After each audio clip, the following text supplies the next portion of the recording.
ahora te digo. Muy bien, buenas noches. Acá estábamos ya cerrando esto para poder encontrarnos con ustedes. Digo, cerrando la previa. Bienvenidos una vez más a nuestro querido Colabro TV. Esta, lo decimos siempre, linda idea del Colegio de Abogados de Rosario.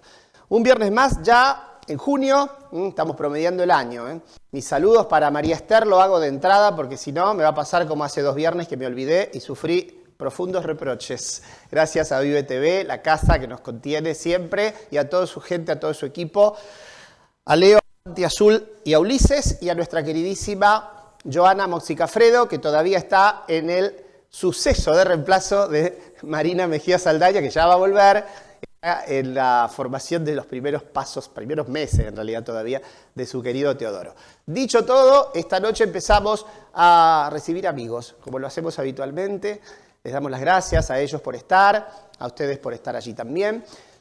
Vienen a dupla, a dúo, a pesar de que presiden 2 institutos distintos, pero hermanados, porque van a realizar una cantidad de actividades conjuntas. Gente que ya nos ha visitado en otra ocasión.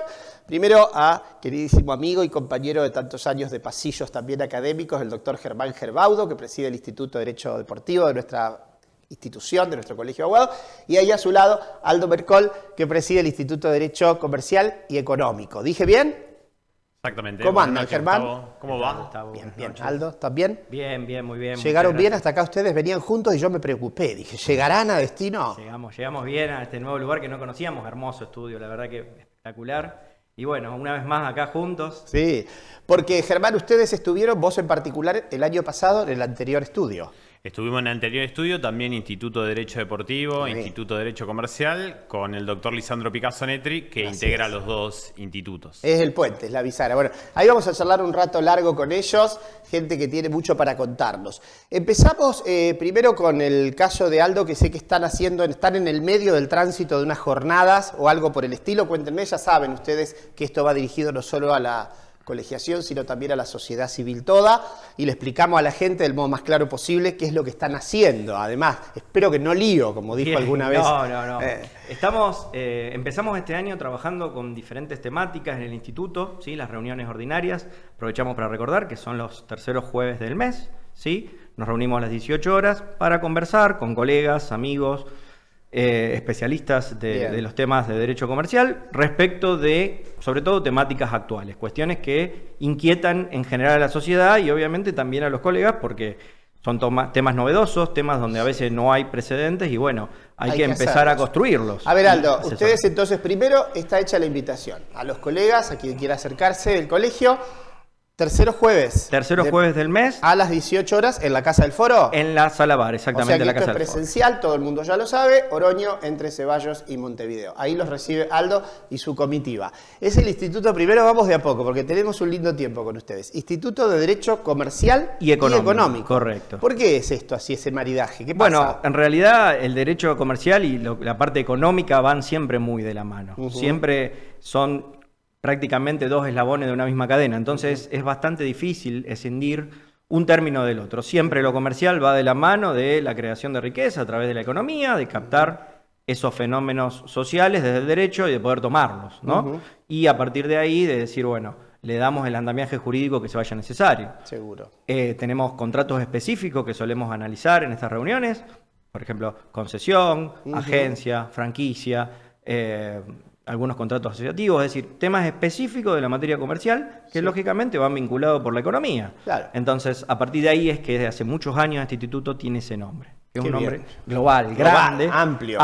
Ambiciosamente amplio. Aldo, antes de pasar a Germán, que quiero conversar un poco con él del mundo del derecho del deporte, ustedes estaba diciendo, como instituto, en particular el instituto que presidís, está transitando un espacio de formación, de capacitación. ¿Cómo es la cosa? Exactamente. Ahora hemos hecho centro, desde hace ya un par de meses, en la responsabilidad que están teniendo los bancos ante el tema de las estafas bancarias. Es decir, es muy común que hoy tengamos problemáticas de que a lo mejor recibimos un llamado por teléfono y mediante algún tipo de mecanismo social, de engaño, de algún tipo de, podríamos llamar desde de hackear a la persona que le hablan hasta engañarla y hacerle revelar algún tipo de clave, identificación o algo.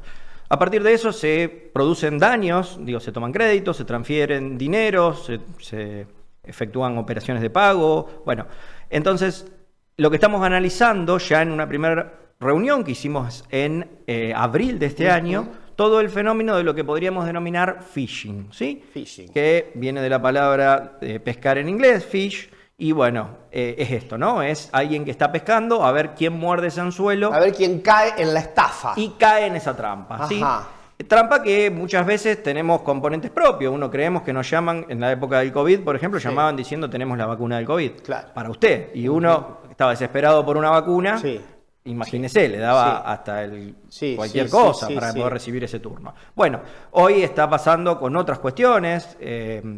Por ejemplo, Mercado Pago, llaman y dicen, hemos detectado que entramos a su cuenta, entonces queremos restaurarle.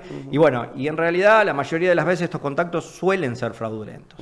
El problema es que suelen tener estas personas que se contactan muchísima información del usuario. Claro. Muchísima. Entonces, uno entra, confía, cree, porque le dicen, usted se llama de tal nombre, tiene este DNI, tuvo en esta cuenta este movimiento, hizo este pago o no hizo este otro. ¿Sí? Claro.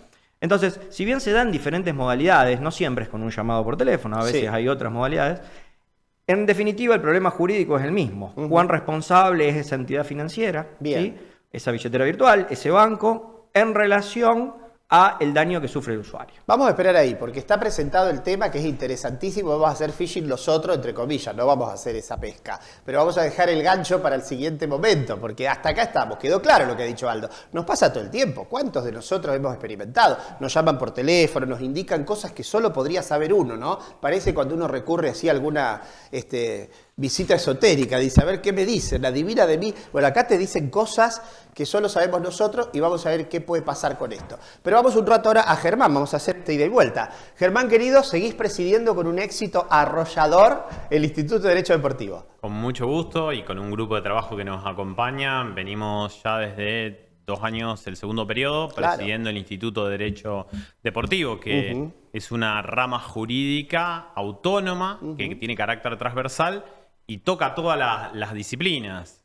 Por eso este año estamos invitados en estas jornadas preparatorias de las Jornadas Nacionales de Derecho Comercial, organizadas conjuntamente el Instituto de Derecho Comercial, de Personas Jurídicas, de Derecho Concursal, y nos invitaron a nosotros de Derecho Deporte, porque el deporte tiene una faceta comercial, sin lugar a dudas, como también tiene una faceta, toca con otras ramas tradicionales, como puede ser el derecho del trabajo, el derecho penal, pero toca mucho en el derecho comercial. Uno lo puede ver desde la forma jurídica de estructuración de los clubes, debate que hace 2 años estuvo muy presente, toda la temática de la explotación publicitaria del deporte, la insolvencia de entidades deportivas, así que los amigos de los distintos institutos nos invitaron y dijeron, bueno, hagan un panel para estas jornadas de Derecho Deporte y con mucho gusto asumimos ese desafío. Ahora, en un momento vamos a hablar de esas jornadas que también vienen ellos a presentar y a publicitar, que creo que van a ser en agosto, ¿no? En agosto. Después hablamos más largo y tendido de eso. Pero, Germán, vos sabés que yo siempre le digo a la gente primero, y lo repito porque te lo he dicho la primera vez que has venido, vos sos una de las personas que han hecho vanguardia en el tema en la ciudad, porque verdaderamente hablar hoy de derecho al deporte es, en términos de rama, de especialidad, es relativamente nuevo y vos le has puesto mucho el empeño a esto. Y no solo en el ámbito del colegio, que es el que hoy nos convoca, sino que también vos estás participando activamente en espacios académicos respecto a esto. Contanos qué hay de oferta. Sí, iniciamos nosotros el estudio del derecho del deporte en la Facultad de Derecho de la Universidad Nacional de Rosario. Fue la primera cátedra de Derecho del Deporte de una universidad de gestión pública. Hay un centro de estudios en Derecho al Deporte que fue fundado en el año 2017 y posteriormente transitamos en el posgrado con la creación de la especialización en Derecho al Deporte, la única especialización en esta temática que en nuestro país tiene un dictamen favorable de CONIAU y que su título tiene reconocimiento del Ministerio de Educación. Vamos por una segunda cohorte de esta carrera este año ya tuvimos los primeros graduados y hay una sinergia entre el Instituto de Derecho Deportivo y el colegio, porque la estructura de gestión de la especialización también integran la estructura de gestión del Instituto de Derecho Deportivo del colegio. Sí, vos sabés que yo recuerdo que alguna vez hemos hablado, podemos profundizar el asunto, que, primero esto que acabas de señalar, que hablar de derecho del deporte, aunque el título en sí ofrezca a una primera interpretación de tipo lúdico, deporte, juego, muy vinculado al fútbol en nuestra sociedad, pero no solo a esto,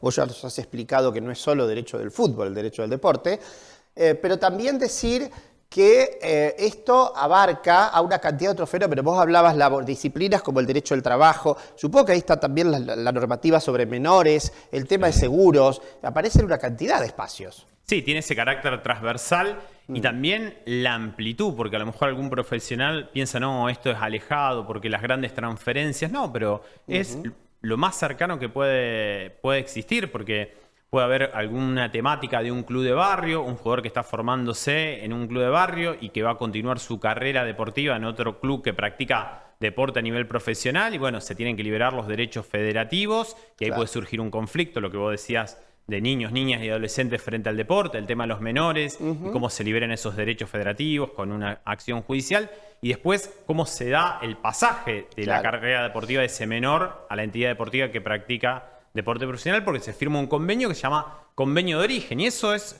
lo más cercano. No solo pensemos son las grandes transferencias, no los grandes contratos de patrocinio, sino que hay una gran incumbencia profesional para los abogados. Y también mirando más allá siempre, como digo, del fútbol, porque todos los deportes tienen su regulación, problemas disciplinarios vamos a encontrar en todas las disciplinas deportivas. Sí, el básquet, el tenis, lo que sea. Pero vos sabés que después me gustaría, ahora vuelvo Aldo, pero que nos cuentes, si podés, con un detalle, con la claridad de docente que te caracteriza, porque la gente común entiende mucho de esto, sabe que por ahí, a nivel de las élites profesionales del fútbol, pero no solo del fútbol, hablábamos de otros deportes también, se mueven cantidades de dinero y cuestiones. ¿Cómo opera eso? ¿Cómo es el contrato? ¿Cómo es que una persona que empezó a jugar en Deportivo Cambacere después pasa a Unión y quién tiene porcentaje cuando se va al Benfica? ¿Qué sé yo? Para decir algo, ¿viste? En Mariastera, Portugal. Entonces, que nos cuentes ahora cuando vuelvo a ti, ese ¿te parece? Excelente. Para que la gente que quedó esperando el phishing, a ese que estaba con el anzuelo atrás del teléfono diciéndote, señora, le vamos a ofrecer un préstamo o hay algo. A ver, Aldo, usted dice que nos estafan por nuestras participaciones o porque tenemos cuentas o lo que sea en algunos bancos. El problema es que usted luego dice, yo no pedí nada, no debo nada. ¿Quién responde? ¿Esa persona o el banco? Bueno, ahí lo primero que hay que tener bien presente, Gustavo, es tratar de buscar asesoramiento lo antes posible. Apenas se detecta que uno incurrió o sea, mejor dicho, que fue víctima de esta estafa, de esta actitud desleal de un tercero, es buscar inmediatamente asesoramiento de alguien especializado. Porque las primeras medidas suelen ser las que logran después los mejores resultados finales. Claro. Porque si esto pasó hace 6 meses atrás, es probable que ya a esta altura no se pueda hacer absolutamente nada. ¿Cuál es el tema? Normalmente uno cae en esa trampa y se da cuenta y va inmediatamente al banco y logra el banco parar de aquí en más. Claro. Digo, bloquea una tarjeta, bloquea un acceso a un home banking, pero en ese tiempo en el cual se tuvo acceso a ese, vamos a poner un tema bancario por una cuestión de sencillez, pero se aplicaría igual a una billetera virtual o a una cuenta de otro tipo. Pero en ese tiempo, digámoslo así, los malhechores por ponerle un nombre correcto, digámoslo así, lo que hacen es aprovechar ese tiempo que está en el medio. Y en ese tiempo lo que hacen es sacar créditos, por ejemplo, transferir el dinero a diferentes cuentas. Después de esas cuentas, por ejemplo, se transfiere a criptomoneda y a partir de ahí empieza a desaparecer. Claro. De hecho, hay todo un mecanismo de personas vulnerables que prestan su nombre sin saber lo que está pasando para recibir esas transferencias producto del phishing. Es decir, viene alguien, engaña a otro, ese otro le transfiere a un tercero que ni siquiera sabe lo que está pasando en su cuenta y ese tercero hace de intermediario para llegar a una cuenta de criptomoneda que a lo mejor está ubicada en algún lugar del mundo. Entonces, hay que tratar de frenar esa cuestión lo antes posible. Agotado esa cuestión de lo que está pasando hoy, la pregunta final es la que vos me hacías. Bueno, ¿y quién responde? Para atrás, ¿no? Con lo que ya pasó. Claro, porque yo tengo un crédito tomado por a lo mejor, no sé, 5 millones, 10 millones de pesos, que lo tenía preaprobado, porque el banco consideró de que yo venía pagando bien siempre en forma. Entonces, gozaba de buena, digámoslo así. De una buena fama financiera. Me querían prestar. Me querían prestar dinero a una muy buena tasa y yo lo tenía por las dudas. Sí, o me usaron, como usted dice, yo lo voy a decir vulgarmente para que la gente lo entienda, me usaron de algún modo la tarjeta, hackeándome esta y entonces me compraron electrodomésticos por 7 millones. Bien. Cuando tenemos la tarjeta puntualmente, hay que recordar que tenemos la ley de tarjeta de crédito. Es otra cosa. Y ahí Ajá. eso nos protege bastante. Nos defiende más. Nos defiende más. Uno tiene una compra, una tarjeta de crédito y ahí tenemos una normativa específica que nos permite desconocer el consumo. Tenemos otra defensa. Bien. Pero el problema está cuando se hace con la cuenta. Bien. Porque eso es instantáneo. Ahí no Sí. tenemos un resumen Sí. que va a llegar y cuando Sí. llega va a detallar movimientos pasados. Entonces, el problema es completamente cuando uno entra en esa cuenta bancaria o cuando accede a credenciales de alguna manera. Desde ya que tenemos varios antecedentes en la justicia que terminan haciendo responsable a ese banco, ¿sí? Por, entre otras cosas, el deber de seguridad, podemos decir jurídicamente hablando, que no es otra cosa más que el banco tiene que responder por ser responsable por haber creado toda esa aplicación y además por lucrar con eso. Claro. Porque claramente el crédito preaprobado es una forma que tiene el banco de lucrar. Y si esa plataforma por alguna razón ha fallado, Claro. ¿sí? Bueno, obviamente asume ese banco la responsabilidad. Ahora, concretamente respecto de esa responsabilidad, vamos a tener ahora, el día 16 de junio, que aprovecho también para Sí. cursar la invitación, a 2 jueces del Foro Rosarino, especialistas en este tema, referentes, podríamos decir, para gran parte de lo que es la justicia de Rosario, el doctor Ezequiel Zavale, que es juez de Distrito Sí. Tercera de Rosario, y el doctor Marcelo Cuaglia, juez de Distrito 14, también de Rosario, ambos de primera instancia, los cuales nos van a hablar concretamente de cómo nosotros desde el lado del abogado utilizamos las herramientas jurídicas que tenemos tradicionales, ¿sí? Para justificar, por ejemplo, esa demanda concreta. ¿Cuándo es esto? 16 de junio, Ajá. ¿sí? Faltan unos pocos Sí, días. falta poco. A las 18 horas. ¿En la Casa del Foro o virtual? Ambas cosas. Va a ser con modalidad mixta, Sí. sí, lo vamos a hacer mixto, porque Bien. lo coorganizamos con el Instituto de Daños. Con el Instituto de Hecho, claro. Como lógico. lógicamente Está muy bien. tenemos Un vínculo, un hay vínculo una grande, relación. Exactamente. Espere un poquito porque vuelvo a Germán. Está muy bien porque no quiero que se me vaya el bloque y se desbalancee. Quedaron preguntas en el aire muy interesantes lo que nos está contando Aldo, por supuesto. Germán, yo te preguntaba por eso, ¿cómo se conforma un contrato en derecho deportivo? ¿Qué miran ustedes? ¿Qué puede hacer el colega a partir de aquí? ¿Cómo funcionan esas etapas? Y hay múltiples facetas en A ese ver, ejemplo imaginario. Imagínate un ejemplo tipo. Tipo de un niño que empieza Sí. a temprana edad a practicar fútbol en una de las tantas entidades barriales, firma o se eleva una inscripción administrativa, que es lo que habitualmente se llama contrato de afiliación deportiva, por el cual el niño a través de sus padres se vincula para una entidad deportiva, para representar esa entidad deportiva en las competencias oficiales del fútbol federado.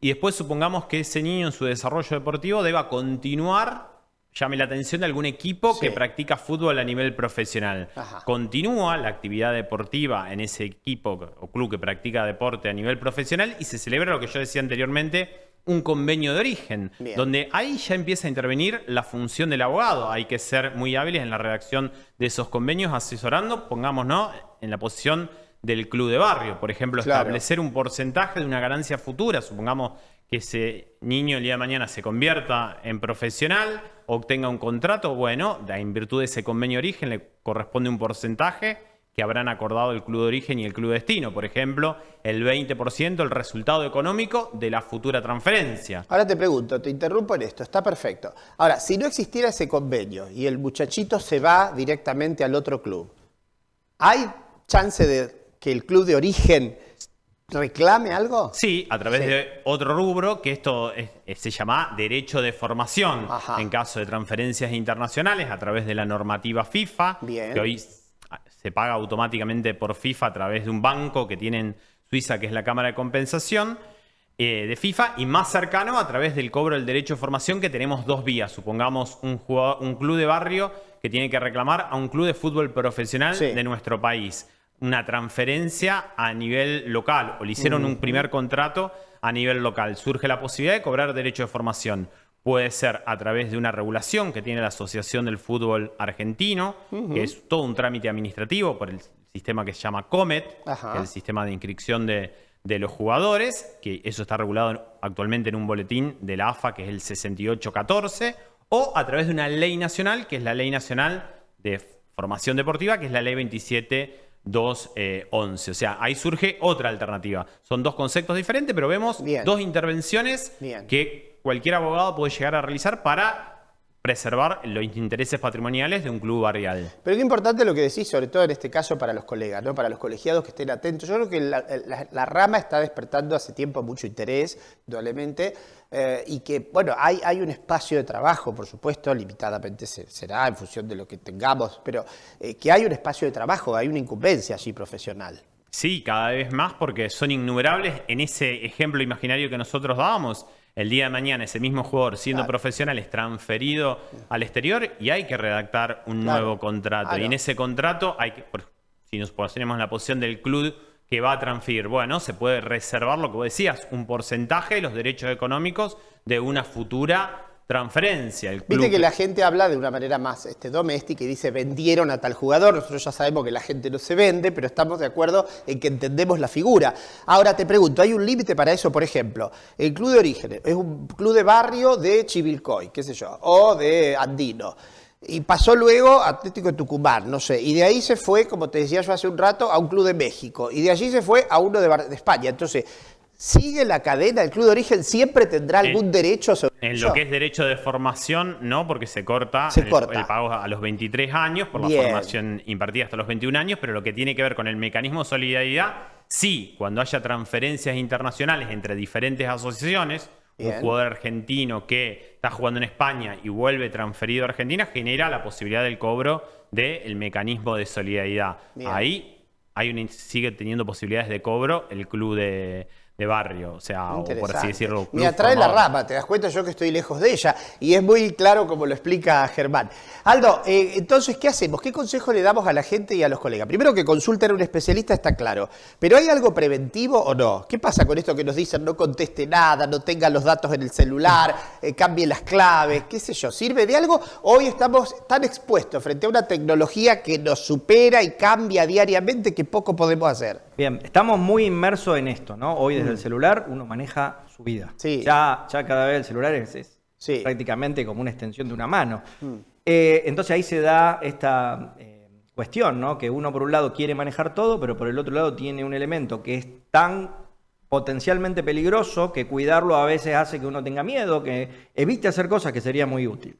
Entonces, el primer consejo que se le puede dar a la población en general es no tenerle miedo a esta tecnología, pero sí tener algunos recaudos básicos que ayudan en la mayoría de los casos. ¿Sí? Hay casos en los cuales hemos conocido que aún con estos recaudos no se han logrado y ahí es donde empezamos a dudar un poco de hasta cuánto es tan seguro este sistema, pero bueno, en la mayoría de los casos con estos recaudos funciona. Lo primero que hay que hacer es no revelar estas famosas códigos de recuperación de cuentas. La mayoría de las estafas por phishing surgen a partir de alguien que pide un código de recuperación de WhatsApp o de Mercado Pago. Es decir, prevé las aplicaciones un sistema de recuperación legal para cuando alguien legítimamente pierde esa cuenta, pero abusan de este sistema, entonces dicen, le va a llegar un código y ahí es donde empieza el phishing. Porque el código es para recuperar la cuenta. Pero uno en el historial WhatsApp tiene a lo mejor un montonazo de cuestiones. Que además lo guarda porque quiere tener las conversaciones con su prima, con su tío, con su hermano. Entonces, eso queda en la nube y siempre se puede acceder. Entonces, a partir de ahí, lo primero es no brindar esa información. Normalmente, nadie va a pedir una password de ningún tipo por WhatsApp ni por llamado. Antes, uno decía, bueno, si tiene alguna duda de alguien que le está pidiendo dinero, que es un familiar y uno le quiere hacer un favor, porque también esa es otra de las modalidades, bueno, corte o por lo menos llame por teléfono. Pero ha habido casos en el último tiempo que inclusive de alguna forma se han arreglado para emular esa voz. De alguna manera, a partir de un audio, a partir de captar. Entonces, por supuesto. Ya no terminan siendo. Es que hoy la inteligencia artificial que nos desafía, nos encanta en algunos aspectos, nos perturba en otros, puede todo. Prácticamente uno ya no tiene certeza. Viste, antes vos veías una foto y era una prueba irreductible. Hoy no sabemos.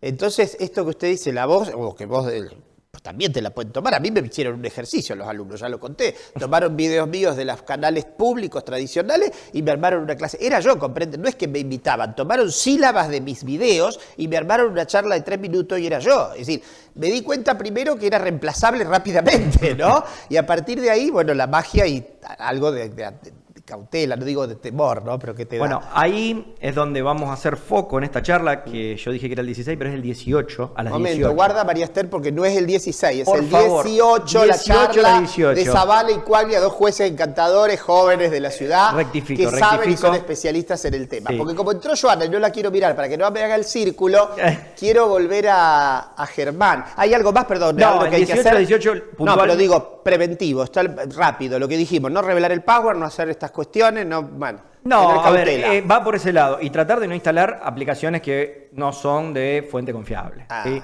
Hay un sistema que prevé todos los sistemas operativos que dicen, bueno, esto es una fuente confiable, nosotros verificamos que no tenga alguna información que chupe o haga daño en ese celular. Pero tratar de estar atentos, ¿no? Es difícil, a veces andamos todos corriendo, aparece lo emocional, lo sensible, las necesidades, yo lo entiendo, nos pasa. A mí me llamó el otro día, le cuento a todos, pero sobre todo acá a Germán que sabe porque lo conoce, me llamaron, por supuesto, y pretendiendo una pseudo estafa, diciéndome que tenía que transferirle dinero a mi queridísimo adjunto y amigo Leonardo Monchero, que estaba en Buenos Aires, lo cual era cierto, y yo me percaté inmediato de que era una estafa porque me tuteaba. Nosotros en 25 años nunca nos tuteamos, y me dice, pasame tanta plata. Yo, pasame. En la vida este muchacho me va a decir, pasame, como si fuésemos a compartir una especie de disco esa noche. Germán, volviendo a vos, en tu interesante instituto, yo me pregunto qué pasa con los conflictos, si hay altos niveles de conflictividad, si los hubiese, si la justicia está receptando esto y con especificidad o no, si esto se resuelve en ámbitos más arbitrales. ¿Qué está pasando con los conflictos en el derecho del deporte? Conflictividad hay mucho porque es muy variada la actividad, pero sí, en el derecho del deporte va de la mano con métodos alternativos de resolución de controversia. Por ejemplo, en esos reclamos que yo te daba el ejemplo de un convenio de origen, el club de barrio que formó un jugador y tiene un convenio y se lo tiene que cobrar al club donde le hicieron el primer contrato a ese jugador. Es muy probable que el club voluntariamente no se lo pague. No quiera, claro. Con lo cual va a tener que hacer un reclamo. Y hoy, desde 3 años atrás, la Asociación del Fútbol Argentino creó la Cámara Nacional de Resolución de Disputa, que también es un tribunal arbitral con 15 árbitros especializados en derecho del deporte, y se introduce una demanda en ese órgano. A nivel internacional también está el Tribunal del Fútbol de FIFA con apelación al famoso TAS, Tribunal Arbitral del Deporte, con sede en Lausana, Suiza. Hay cuestiones que interviene la justicia ordinaria, como por ejemplo los conflictos laborales, por el orden público laboral, eso se reclama en la justicia ordinaria, pero hay innumerables conflictos que se reclaman en la justicia arbitral. Lo que en Argentina aún no se ha desarrollado mucho tiene que ver con la mediación deportiva. En otros ámbitos, en Europa, es muy habitual que previo a ir al arbitraje se pacte una instancia de mediación. De hecho, el Tribunal Arbitral del Deporte no solo tiene una lista de árbitros, sino también una lista de mediadores que conocen o especializados también en el ámbito deportivo. ¿Cómo estamos, Joana? ¿Estamos o sí? ¿Hace falta ir haciendo el círculo? Germán, ¿y qué está pasando con el tema? No sé, 2 palabras simplemente, que hablamos tanto en tu visita pasada. Se aplacó un poco, está haciendo una especie de siesta el tema de las sociedades anónimas y los clubes de fútbol en Argentina. ¿Se paralizó ese debate? Sí, el debate está paralizado porque si bien el DNU 70/23 habilitó la posibilidad de que los clubes se organicen bajo la forma de sociedades anónimas con objeto deportivo, no existe un tipo específico de SAD, la limitante va a estar en una norma federativa. Por ejemplo, en el fútbol federado, el artículo 10 del Estatuto de la Asociación del Fútbol Argentino establece que para ser miembro de la Asociación del Fútbol Federado hay que asumir la forma de asociación civil, que en definitiva esto tiene que ver con el derecho de asociación, que es un derecho con garantía constitucional del artículo 14 de la Constitución Nacional. Hoy se ha apagado un poco el debate, pero nosotros no tenemos que pensar, y en esto empalma con lo comercial, y por eso estamos en estas jornadas, porque hoy también ha cambiado el deporte. El deporte hoy forma cada vez más, está más cerca de la industria del entretenimiento. Sí, absolutamente. Y hoy, en definitiva, hay una visión comercial del deporte. Las federaciones deportivas ya no son lo que era en el origen derecho del deporte, meras organizadoras de la competición. Cumplen también un rol empresarial. Claramente. Por ejemplo, gestionando contratos de televisación. De publicidad. Y los clubes, aun cuando estén organizados bajo la forma de asociaciones civiles, por debajo tienen para los que practican deporte profesional, tienen que tener una gestión profesional y una estructura empresarial. Y no por ello van a dejar de ser asociaciones sin fines de lucro.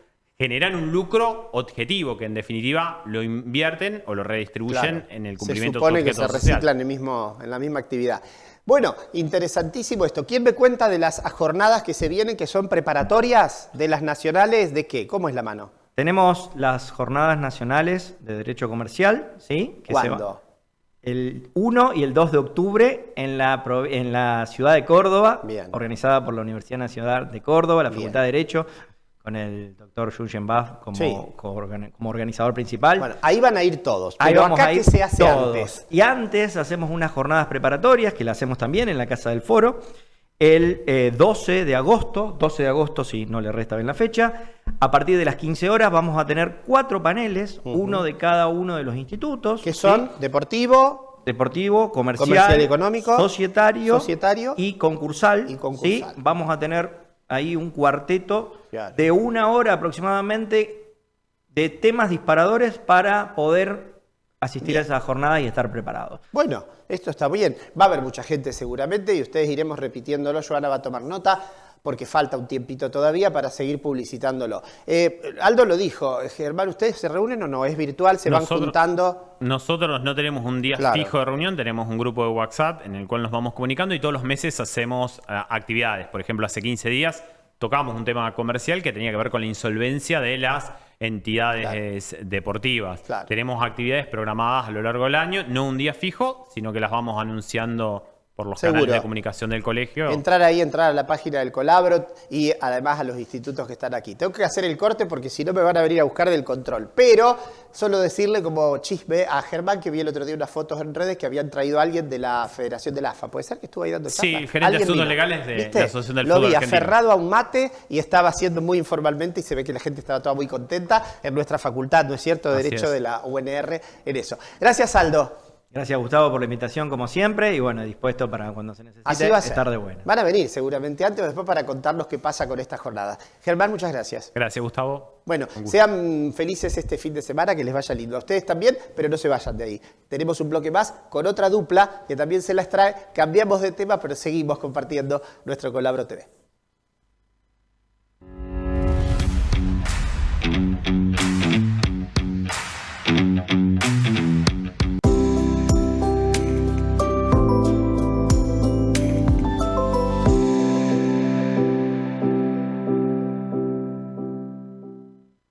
Concejales por un día, primera vez al cine y al teatro, alumnos al consejo, promesa de lealtad.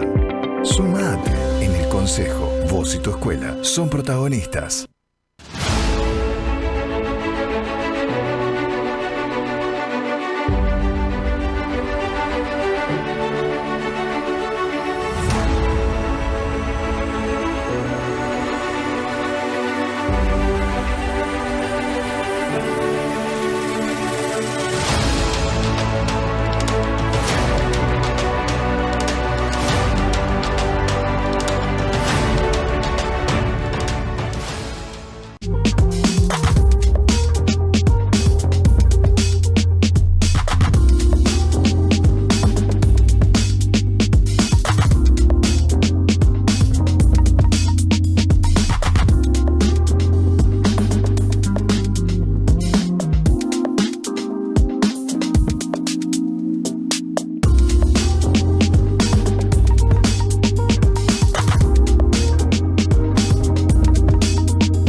bien, señores, acá como prometimos, de nuevo, hemos regresado en este segundo bloque. Hemos hecho un bloque largo en la primera etapa y otro igual tendremos ahora, porque les decía, recibimos amigos también. Acá es un grupo mixto. Tenemos a una dama, también compañera de tanto tiempo, como dije antes, de Germán Gerbaudo, en caso de ella, de los pasillos y de la universidad, que vicepreside el instituto que vamos a compartir ahora, y su secretario. Así que les damos la bienvenida y les agradecemos que en esta noche de viernes hayan dispuesto de su tiempo para estar un rato con nosotros, los queridos doctora Karin Nebel, vicepresidenta del Instituto de Derecho Tributario y Aduanero del colegio, y a Guido Corsalini, quien es su secretario. Hola, chicos. ¿Cómo estás, Gustavo? Buenas noches, Gustavo. Muchas gracias por la invitación. Vos y al colegio por la invitación y por darle este espacio al instituto. Sí, no, nosotros agradecidos, siempre lo decimos, le contamos todo el tiempo a la gente de que los institutos y las comisiones también, pero en este caso los institutos están integrados por actores que lo hacen honoraria y vocacionalmente, y entonces les agradecemos siempre esto. Bueno, vamos a mandarle un saludo a quien preside el Instituto de Derecho Tributario de Aduanero, una gran amiga, la doctora Gabriela Tosini, que hoy no está aquí con nosotros, y quienes vienen la representan y muy bien. Karin, vamos a empezar con vos, por casi te diría un derecho de historia, histórico. Hace tiempo que estás por allí. Contanos con tu, también, como digo yo siempre, habilidad docente. Cuando tengo algún docente lo hago actuar en esas condiciones. Primero, muy brevemente, para la sociedad en general, ¿de qué trata el derecho tributario y aduanero? Así muy panorámicamente. Bueno, el derecho tributario trata sobre los tributos, que son los impuestos, las tasas y las contribuciones, que son obligaciones que tenemos todos los ciudadanos y que son obligaciones que no admitimos voluntariamente, sino que nacen en virtud de las leyes y que reciben también una regulación muy frondosa y que constantemente se está modificando, porque la materia tributaria es una materia muy actual, es algo que se está discutiendo mucho. Nosotros estamos escuchando mucho sobre inclusive los tributos locales o los que nosotros llamamos subnacionales, más allá de una presión tributaria, de una presión impositiva en los tres niveles, pero estamos escuchando mucho reclamos sobre la presión a nivel subnacional. Karin, vos sabés que lo hemos hablado algunas veces que has estado, pero viste que primero es una disciplina, es un tema que no goza, por supuesto, naturalmente, vos lo decías bien, no es que uno voluntariamente va a golpear la puerta corriendo para pagar, yo digo impuestos en un sentido amplio, sí, por supuesto. Pero es una materia, y además áspera, tiene la fama, tal vez no lo sea, de cierta aspereza también en lo profesional. ¿Qué ves vos en el último tiempo, que ya que tenés algunos años de experiencia?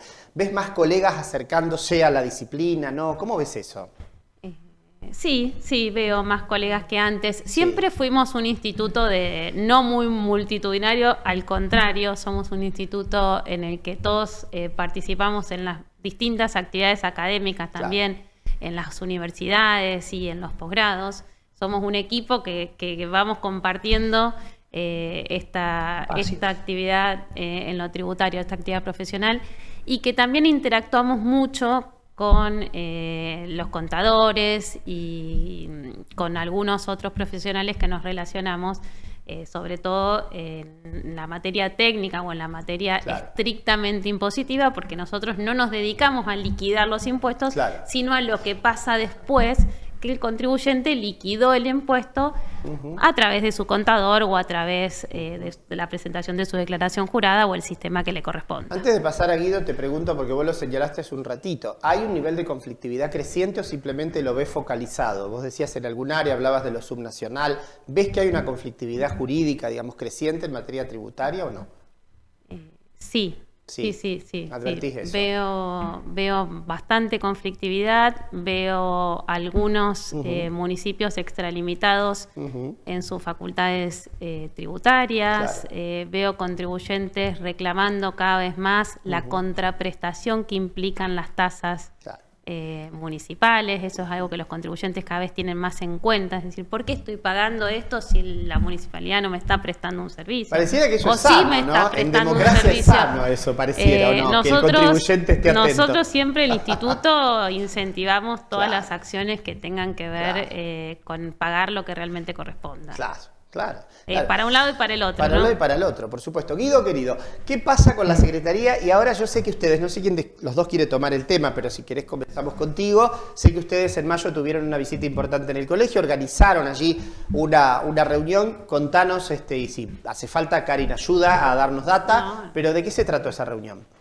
Así es, el pasado martes 19 de mayo, recibimos en la Casa del Foro a la administradora regional de la Administración Provincial de Impuestos, así como también a representantes del área de legales, que vinieron a presentarnos una innovación bastante interesante que propicia el organismo, que tiene que ver un poco con todo lo que es la simplificación de normas, que es un poco...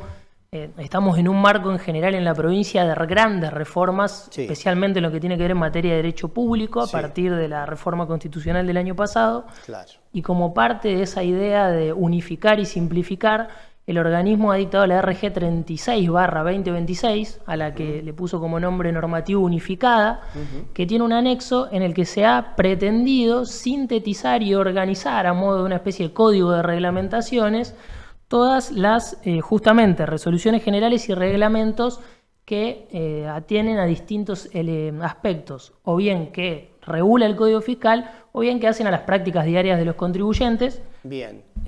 Antes que siga, esto para la gente, porque yo les voy traduciendo, no lo que él dice que es muy claro, sino que cuando recibió a la representante de API, estamos hablando de API, Exacto. María Esther, yo le hablo siempre a mi oyente histórica, le cuento a los muchachos, es el API el que fue para el colegio, él o la API, da lo mismo, que fue para el colegio y contó esto. Y ahora Guido nos va a decir de qué trata esta normativa unificada. La normativa básicamente lo que hace es sintetizar e incluir en un único cuerpo normativo todas las disposiciones o la mayoría de las disposiciones reglamentarias que se van a aplicar con respecto a lo que es la tributación provincial, digamos. Bien.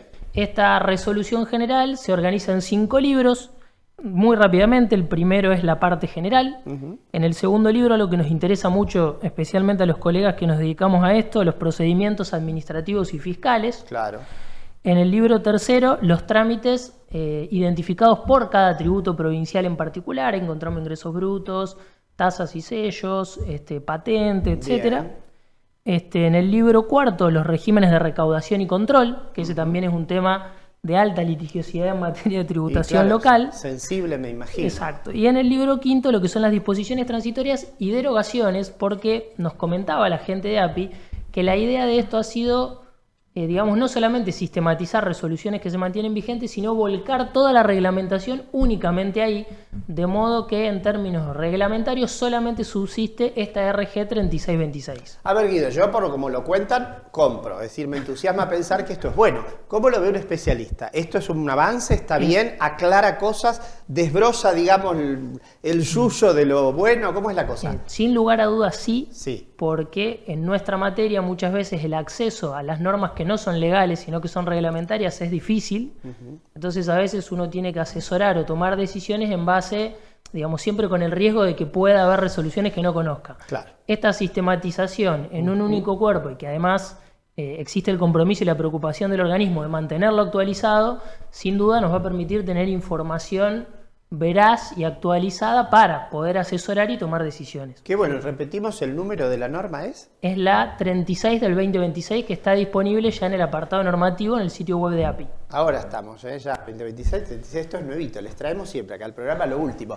Pero Cari nos va a contar algo que a la sociedad toda, pero a los colegas en particular nos importa, porque creo que hay algo que tiene que ver con exenciones. Yo utilizo estas palabras medio de prestado, así que ella nos va a contar y nos va a ubicar bien. ¿Qué nos está interesando, abogados y abogadas? A lo mejor a otros profesionales. No solo a abogados y abogadas, sino también. A todos los profesionales o los que llamamos antes a los matriculados o a los profesionales liberales.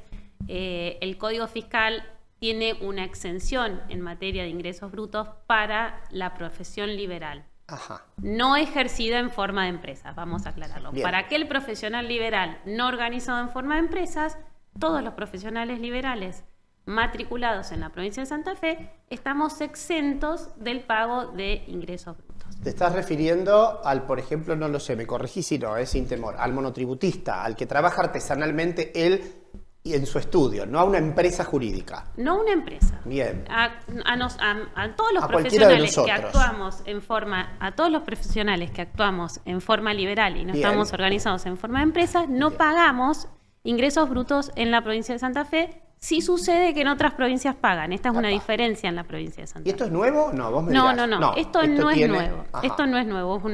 Es tradicional la exención del Código Fiscal. Por eso, la API, a partir de mediados del año pasado, ordenó un trámite para el reconocimiento de la exención en realidad, porque no es que se otorga la exención, sino que se reconoce. Ajá. Esa exención, antes nosotros los profesionales liberales no estábamos inscriptos en la API porque siempre nos consideramos exentos. Cierto. Entonces, ahora, con la resolución 3925, API ordena que los profesionales se inscriban y luego tramiten esa exención. ¿Por qué hizo este ordenamiento? Lo hizo porque luego de ese procedimiento, API lanzó el padrón único de retenciones y percepciones, que se llama el PARP. Bien. Entonces, API requiere que los profesionales se inscriban y gestionen la exención para figurar en el PARP con alícuota de retención 0. Bien. Ese fue uno de los propósitos. Nosotros desde el colegio empezamos a trabajar con la API para automatizar para nuestros matriculados, a través de un intercambio de información con el organismo, que nuestros matriculados no necesiten realizar el trámite cada uno en forma individual, sino que el trámite lo realizó el colegio, que brindó la información. Sí, fuimos en realidad los pioneros y después API siguió y todos los otros colegios pudieron incorporarse a un trámite de automatización. Y API está incorporando progresivamente a todos los profesionales, tanto de nuestro colegio como de contadores, ingenieros, arquitectos, sin perjuicio de que cada profesional puede haber hecho el trámite en forma particular. Supuesto. Los colegios están gestionando las acreditaciones. A partir de ahí, el profesional que hoy no figura en el PARP, porque todavía no figuramos todos en el PARP, tiene todavía la opción de presentar ante el agente de retención o de percepción un formulario tradicional, que es el 1276, para acreditar su calidad de sujeto no exento o no alcanzado. Bien. En nuestro caso, sujeto exento. Claro. Pero nosotros no somos sujetos no alcanzados, sino que somos sujetos exentos. Exentos.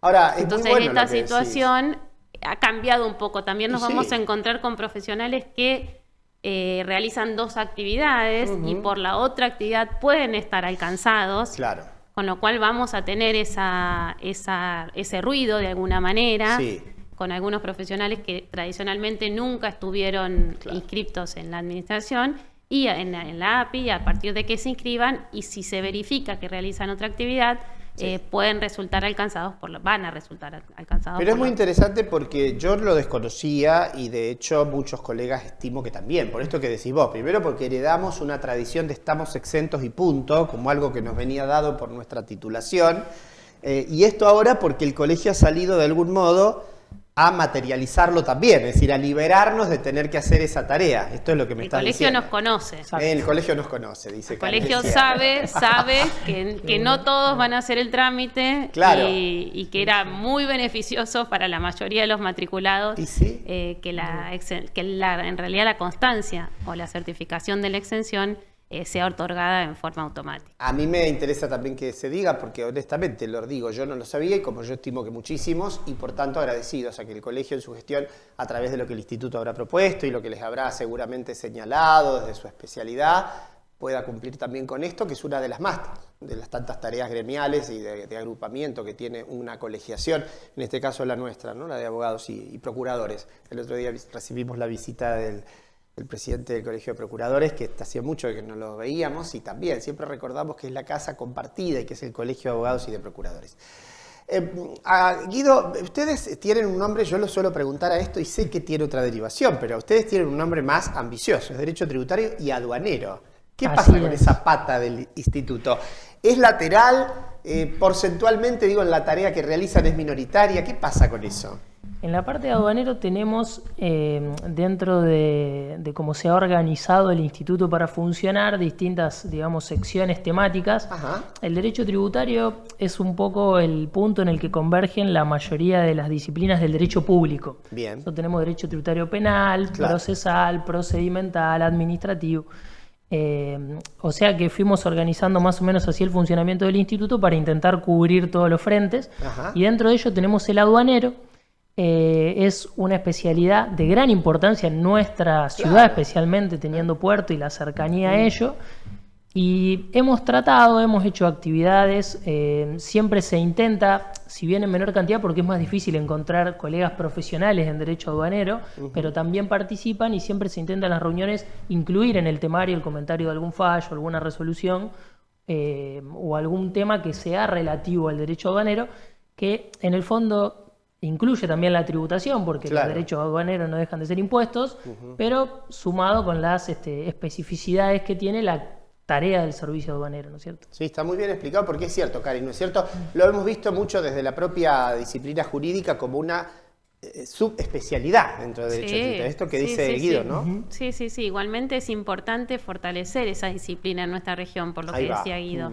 Realmente los puertos de nuestra región son los más significativos. Claro. Y son donde tenemos que justamente formar profesionales y especializarnos y mantenernos actualizados en esa temática. Es muy importante. Vos decís, es la región, no es solo Rosario, pensemos en toda la región, amén de que abarca nuestras delegaciones, ¿no? Siempre le recordamos a la gente que nosotros tenemos la delegación de San Lorenzo, de Villa Constitución, bueno, también Cañegón y Casilda, pero en este caso, y hay toda la región que abarca ese fenómeno. En eso veo un poco más de jóvenes, de profesionales jóvenes que les interesa la materia aduanera. Sí, y te digo, no solamente pensar en grandes operaciones de importación, con el auge de las compras en línea, y muchas de esas cuestiones que son cada vez más comunes y que tienen su paso por aduana, es cada vez más común recibir consultas por temas más simples, es decir, compré tal cosa y me lo tienen retenido, no puedo liquidar el derecho que tengo que pagar, o sea que es un campo que no solamente, digamos, ya no queda solamente para grandes estudios o especialistas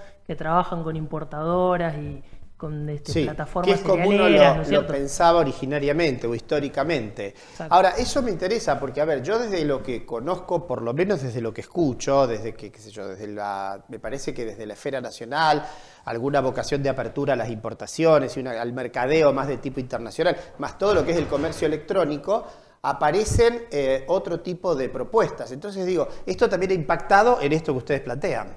Exactamente, sin duda. Esa es la cosa. Ahora, Karin, para ir, creo que cerrando, porque acaba de entrar nuestra inefable, le cuento a la gente, Joana Moxicafredo, que va a hacer en breve un movimiento con su mano derecha que va a ser circular, que dice que hay que ir, pero antes de que nos haga ese gesto.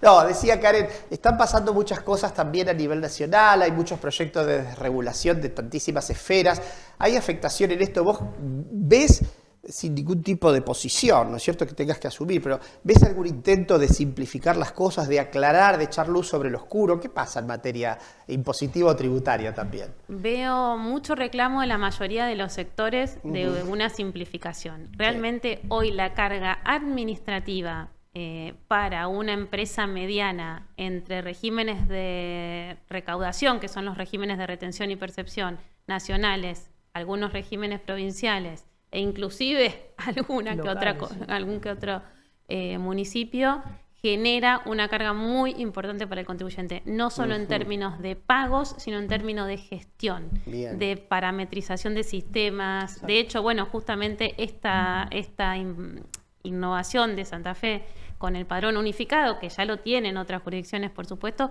requirió a las empresas de Santa Fe que adapten sus sistemas y que parametricen sus sistemas para poder hacer correctamente las retenciones y percepciones. Esa demanda, si bien es tolerada, vamos a decirlo así, porque no sé si es aceptada, es tolerada por la mayoría de los medianos contribuyentes, porque no es una obligación, obviamente, para los contribuyentes más pequeños, genera una carga que viene el reclamo de simplificar esa carga. Están todos hablando del super IVA y de esa posibilidad, de ir minimizando el impacto de ingresos brutos, que como todos saben es un impuesto distorsivo. Sí, porque vos sabés que ustedes saben en realidad que en verdad, ya prometo que estoy, Joana, digo, hay un diagnóstico que parece estar bien hecho, ¿no es cierto? Argentina en general demanda claridad y simplificación en muchos aspectos. Luego podemos debatir o no, advertir qué es lo que nos proponen como camino hacia ese logro, pero hay esa demanda, uno lo ve en todos los ámbitos, desde el pequeño kiosquito hasta una mediana empresa y demás cuestiones, ¿no? El contribuyente, como dicen ustedes. Sí, de hecho existen más de 600 tributos. No, tremendo. Están relevados en un vademecum de tributos que hace el IARAF. Relevó más de 600 tributos entre nacionales, provinciales y locales. Qué shock ese número. ¿Se ha escuchado? Entonces, eso que padecen nadie padece los 600 claro. en forma Quiero concomitante, pensarlo. ¿no? Pero bueno, pensar que una empresa que opera en todo el país sí puede tener la obligación de conocer esas 600 leyes. Chicos, antes de despedirlos, sí, quedé pasmado por el número, ¿no es cierto? Algún día los tenemos que invitar, Joana, junto con el Instituto de Derecho Municipal, para ver estas cuestiones de los subimpuestos, creo que lo llamaron o algo por el estilo. No lo llamaron así técnicamente, pero ambos me entendieron. Subnacionales, y María Esther también me entendió. Ustedes se reúnen, creo que sí, ¿todavía tienen algún día fijo o no? Los terceros martes de mes. martes Generalmente de mes. en el horario de las 14 horas, pero lo vamos confirmando. Hay que sumarse a ese pequeño grupúsculo que está en cualquier caso abierto, dispuesto creo a recibir algún colegiado que quiera sumarse y entrar por ahí y sumarse a este lindo equipo, compacto pero sólido y generoso. Gracias, Karim. No, gracias, Gustavo, a vos. Muchísimas gracias. Y lo mismo. Gracias al colegio. Muchas gracias, Gustavo, un gusto. Para mí, gracias por esta noche de viernes de haber estado acá con nosotros, a ustedes por acompañarnos siempre, al equipo de Vive TV, Joana querida, por estar una noche más juntos. Y será hasta el próximo viernes cuando volvamos a decir bienvenidos a nuestro querido Colabro TV, esa linda idea del Colegio de Abogados de Rosario. Chau.